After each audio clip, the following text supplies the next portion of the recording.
Oh hey, there's a camera. I may as well do a video.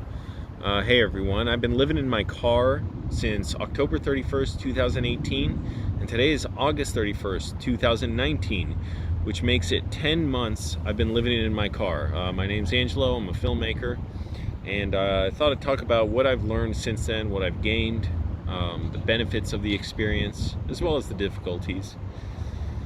First of all, I decided to do it because, one, I was going broke living in a house, but it was really a lot of factors that were kind of creeping up on me and made me realize, like, this just something I needed to do. I wasn't happy living in a house. I was renting a place in Arlington, Virginia, very expensive. Well, it was relatively inexpensive for the area, only $760 a month, and I was lucky enough to get a private bathroom because most places like that around Northern Virginia, you won't get a private bathroom for less than even $1,000. I saw plenty of real estate or Craigslist listings where even $1,000 did not get you a private bathroom. Still had to share it with somebody else in the house.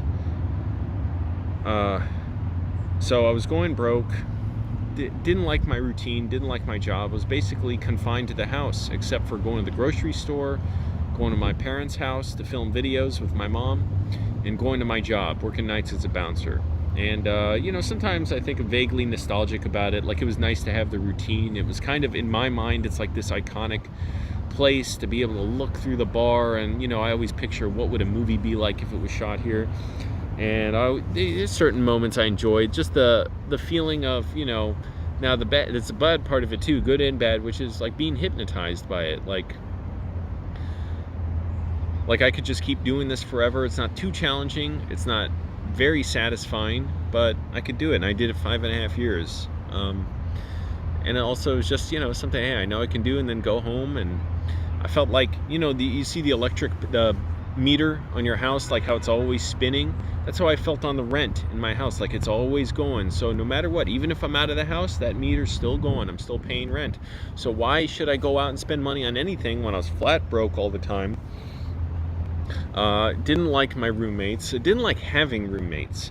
Didn't like having a landlord. And after a while, it just started creeping up on me, the indignity of, all these false promises, basically. Not that I was angry about them, but like these false promises of, you get a good job, you work hard, and things will work out for you. Things will be fair. And it wasn't like that. Like, I didn't like the indignity, even though my landlord was very nice, of having someone who was in charge of where I lived. And if I needed something fixed, I had to go through this person.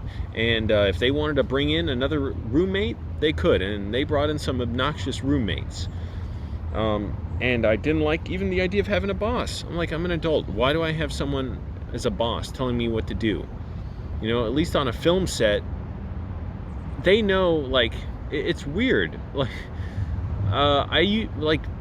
you can't say this for all films. Definitely, there are, people who behave badly on film sets, but a lot of so far, all the film sets I've worked on, people are really nice and stuff because we all really want to be there.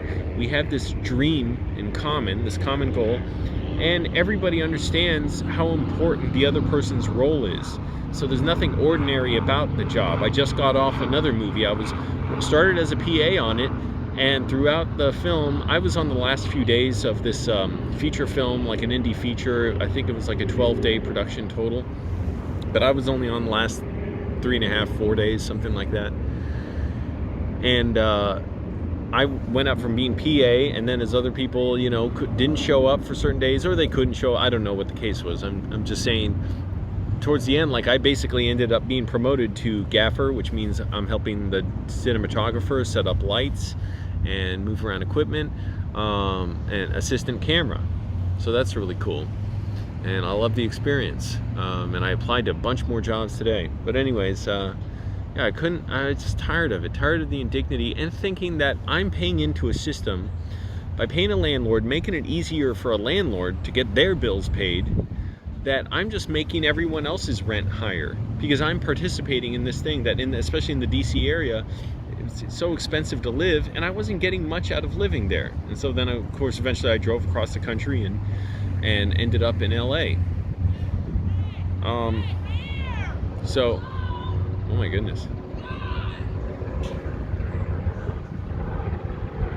So it's trying to wave down at someone driving. I don't know what's going on. I quit my job eventually, like, because after I moved into my car, sorry, that was weird. Somebody was just yelling at somebody driving by. Maybe they missed their ride share or something.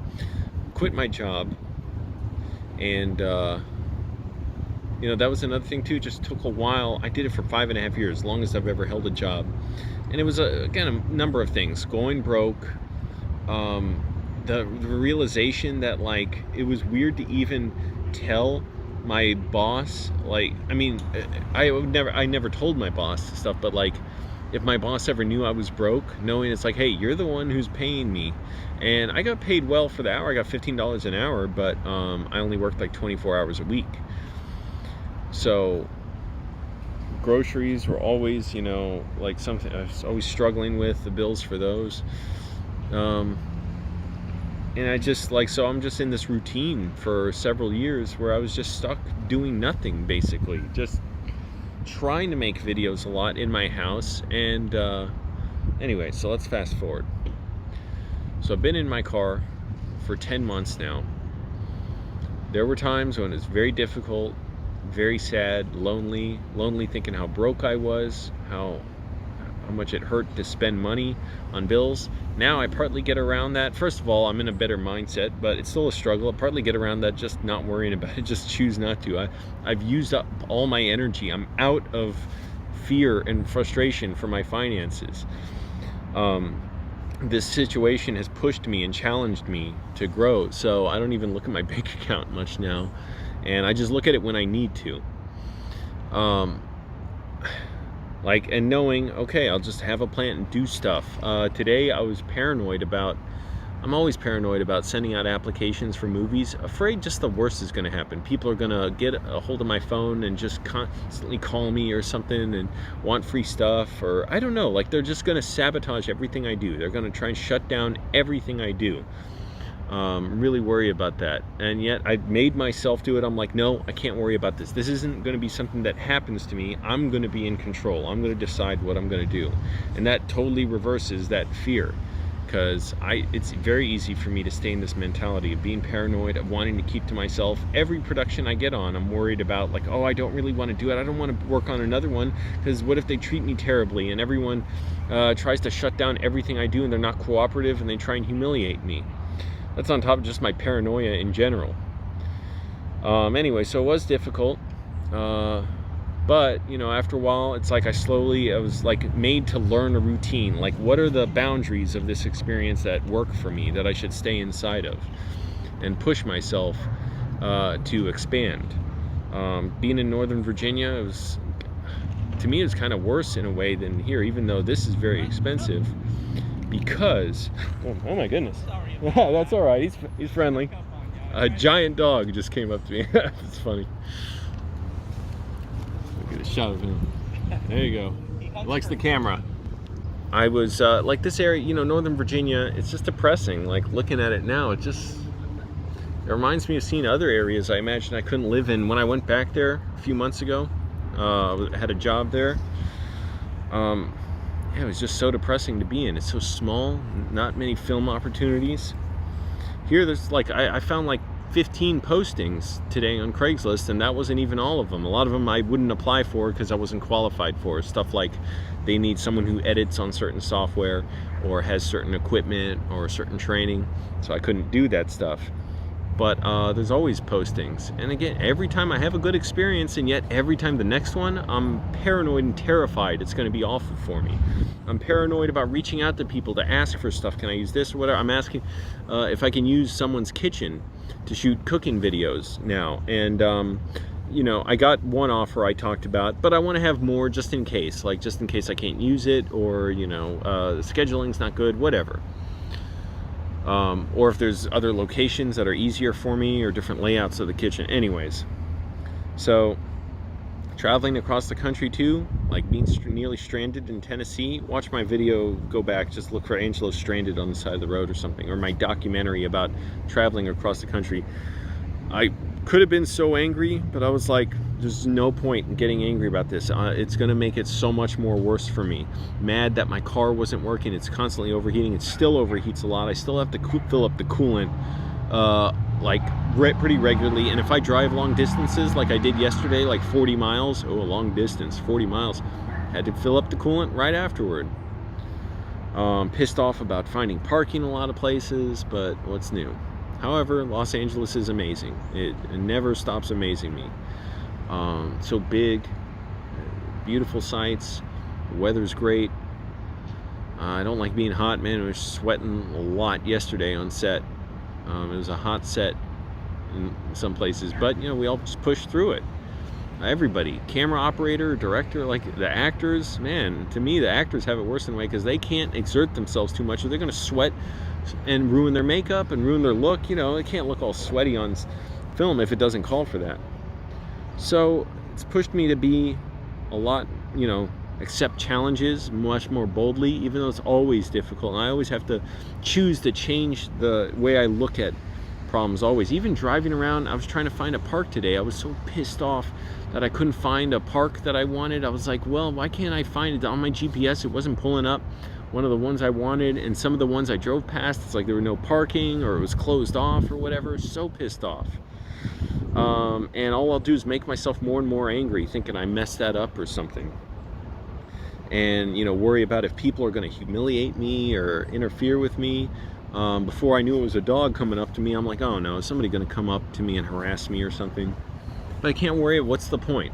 What do I gain by doing that? Nothing.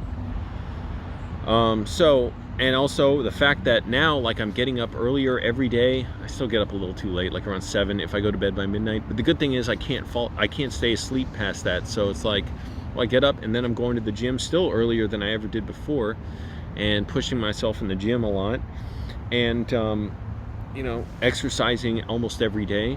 And so that's great, because now it means like I'm pushing myself in ways I didn't before. When I exercised at home, I was so lazy about it. I would stop, play videos on the computer, change the channel, and I didn't have an understanding of how I'm supposed to exert myself. When I'm at the gym and I see everyone else around me working out, it's like I have an idea. I have a better idea of that, how many sets I need to do, how other people are working hard, and I can't just stop now. Don't get me wrong, I'll be glad to just be able to work out at home now, use my own motivation, and not, it's not usually, most everybody's nice at the gym. It's just, I don't know, I just don't want to have to go to the gym all the time. It's never convenient. Like, parking can be difficult. Sometimes the showers are back, you know, always there's a line to the showers, or it's a little bit far away, the gym. But it's like good, I conquered that hurdle. I showed to myself that I'm capable of going out and exercising at the gym, something that would have not terrified me, but that I was terrified of before, because I thought, oh, I'll be so self-conscious, people are going to see me, whatever. First day I went there, I didn't think anything of it. I was disgusted by the shower. I was like, this is so damn depressing. And yet, even after that, I got used to it, and now I don't even mind it at all. And I've learned to shower even much more efficiently than before. It's called like the Navy technique or something. It's what they do on submarines, which is you rinse yourself off with water, turn off the water, put on your soap and shampoo, and then rinse yourself off.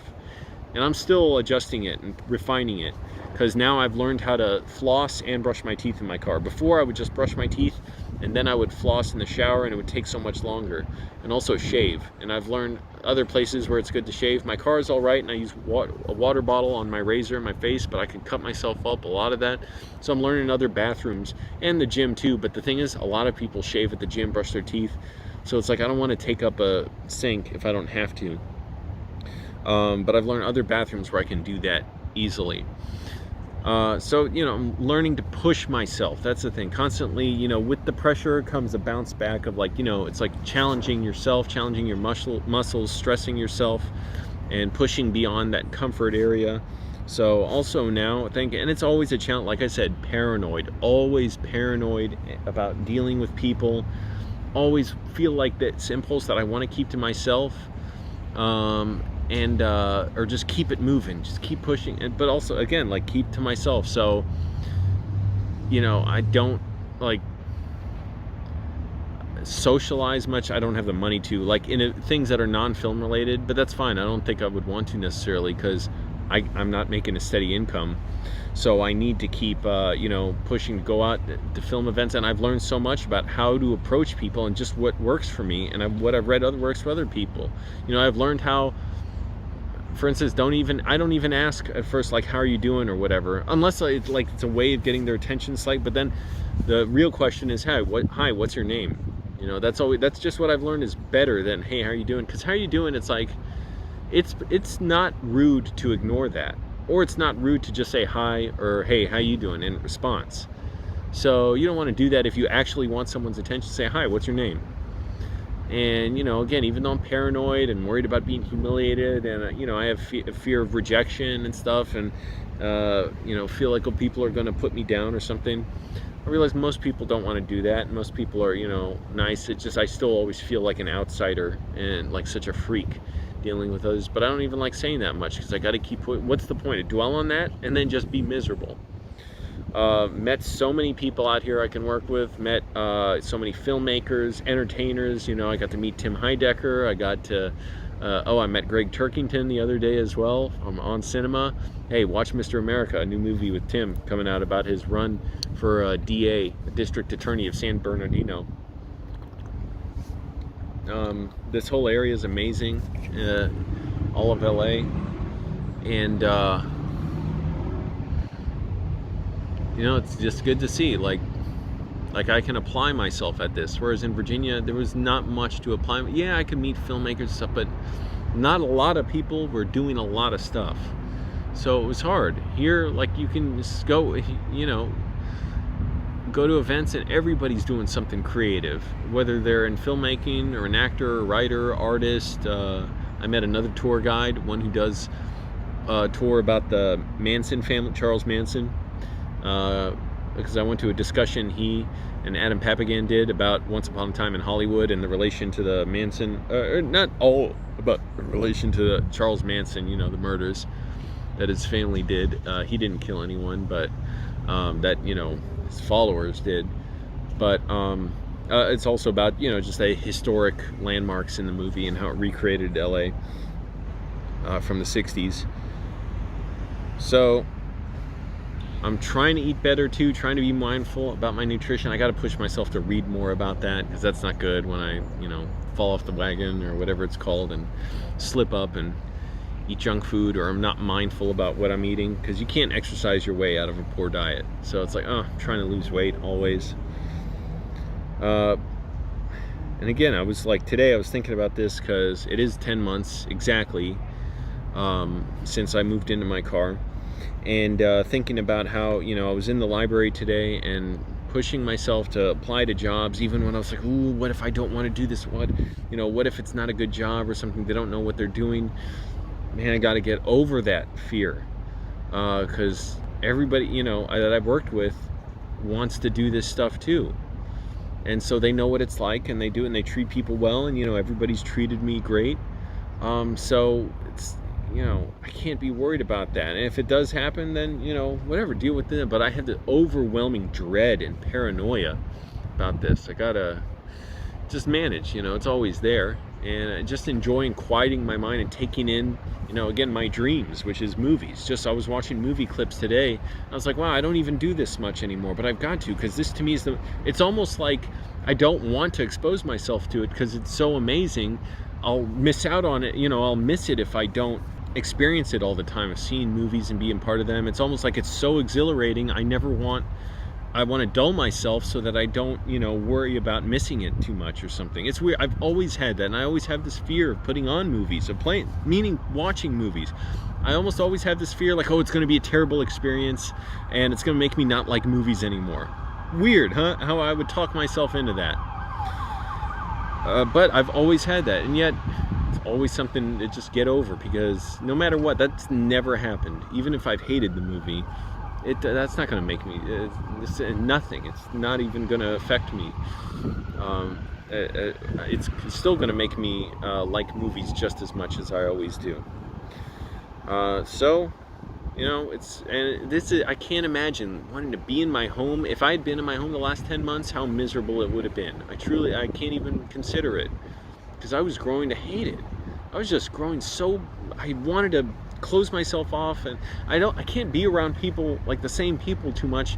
So when I was around my roommates, it's like I don't want them to, it's weird how much they know about my routine, my daily routine of who I am and what I do every day. And it's like making me like, because once they know that, they can, it's weird in my mind, I'm like, they can set up a pattern for me of what I'm doing, and you know, start, I don't know what, like start some conspiracy, you know, like or something. I don't know, I just get really paranoid, like, oh, they know what I, not even started, no, it wasn't even that. It's just really like, it's just feeling exposed. That's all it is. Feeling seen and exposed. Like, oh, they know everything I'm doing. It's so weird. Even if they can't see me, they know I'm in my room and watching TV or whatever. I didn't watch much TV, but whatever. I don't know how much they knew I was editing videos a lot. So it's weird thinking too, you know, to do this, it was like the greatest, or not the greatest, it was the best choice I could have made. I have to live illegally, which means sleeping in my car. In most places in the country, it's illegal. I don't know about most places in the country, but at least in a lot of major cities, probably most of the country, it's illegal. Why? Like, should I have been miserable just because it's the law? Gotta follow the law. I couldn't imagine living in a home again. It would be just truly miserable for me, and I would be just so sad that I'm missing out on stuff I could be doing. Here, I get to see my favorite entertainers all the time. I've seen Tim Heidecker perform out here several times. I've seen lots of other acts and shows. I can't even remember off the top of my head right now. And met with people because they're here. In Virginia, I had to wait for like, maybe they came by every year, if that. Or every couple years. Everything is Terrible came by once, and I got tickets, but I didn't end up seeing them there for whatever reason. I just think I was lazy. I didn't want to go to DC that night. And I got a ticket with my mom to see him there too. I think this was 2000, I don't remember exactly. I was gonna say 2010. I don't know if that's right. Anyways.